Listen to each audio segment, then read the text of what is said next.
دعوت ولیمہ بھی ان چیزوں میں سے ہے جن کو شریعت نے بہت پسند کیا ہے۔ شادی کی تقریب میں واحد یہی تقریب ہے جو ایک تقریب ہے اور فنکشن ہے، اور اس کو شریعت نے پسند کیا ہے۔ آپ جو شوق پورا کرنا چاہتے ہیں ولیمے پہ کریں، اب جتنے دوستوں کو دعوت دینا چاہتے ہیں ولیمے پہ دیں، اور ولیمے کی دعوت کو قبول کرنا بھی سنت ہے، ولیمہ کرنا بھی سنت ہے۔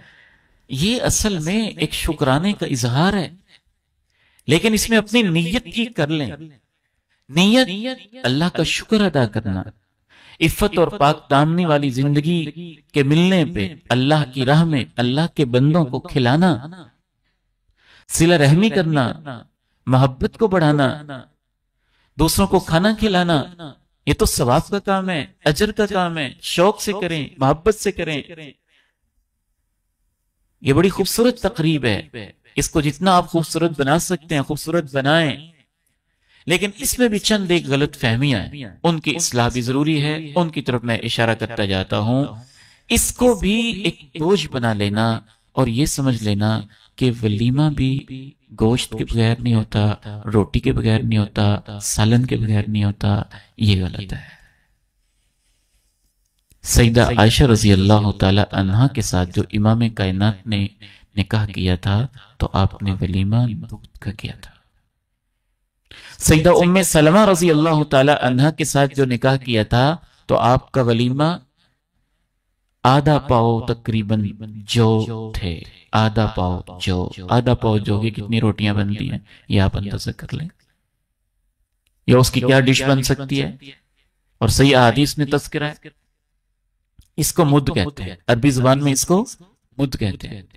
تو ام سلمہ رضی اللہ تعالی عنہا کے ساتھ جب آپ نے نکاح کیا تو اس موقع پہ آپ نے ولیمہ بس اس ایک ہاتھ میں جتنے جو آتے ہیں یا اس میں اتنے جو آتے ہیں نا وہ جو تھے، وہ آپ نے اس کی ڈش تیار کی یا اس کا جو بھی تیار کیا وہی آپ کا ولیمہ تھا۔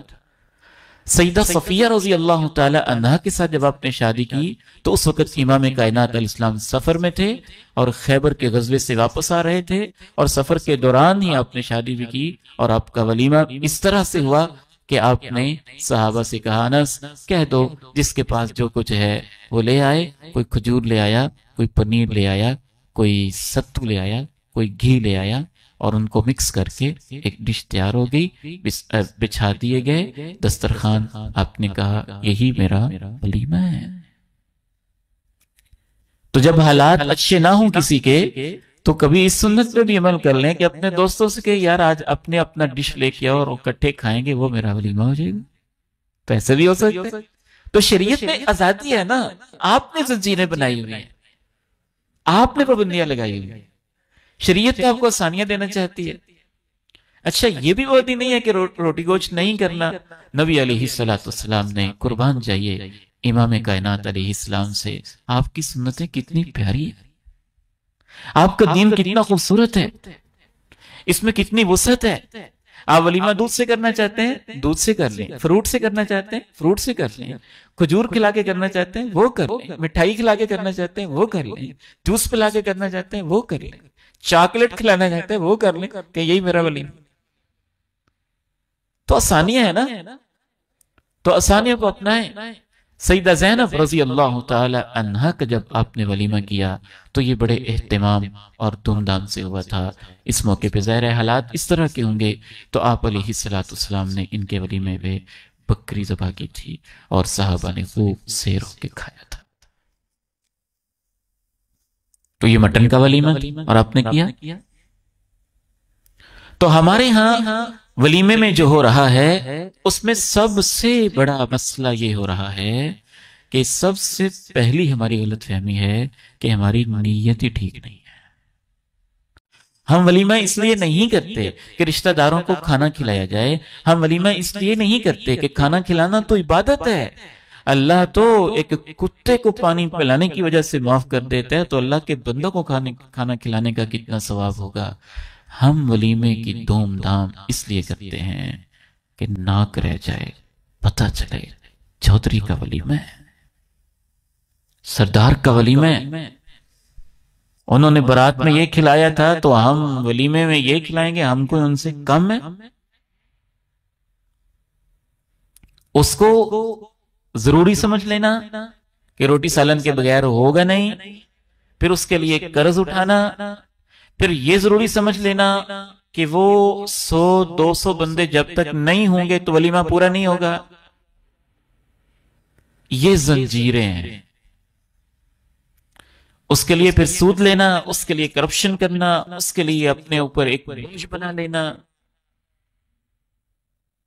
یہ تو اللہ کے شکر کا ایک اظہار ہے، اور بدترین ایک رسم ولیمے کی یہ ہے کہ آپ اتنے اہتمام کے ساتھ ولیمہ کر رہے ہوں اور اس ولیمے میں آپ اپنے محلے اور سوسائٹی کے غریبوں کو بھول جائیں۔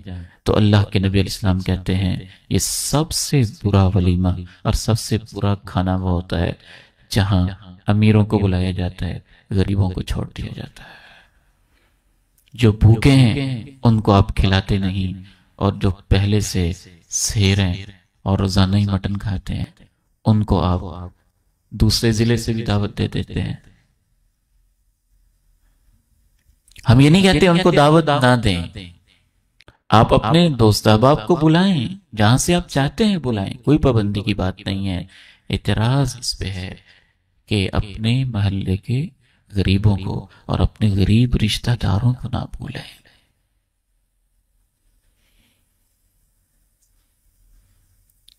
جب ہماری یہ غلط فہمی ہے ولیمے کے اندر کہ وہ روٹی سالن کے بغیر نہیں ہوتا، پھر یہ غلط فہمی ہے کہ وہ زیادہ سارے لوگوں کو جمع کیے بغیر نہیں ہوتا، تو پھر اس کا حل ہم کیا نکالتے ہیں؟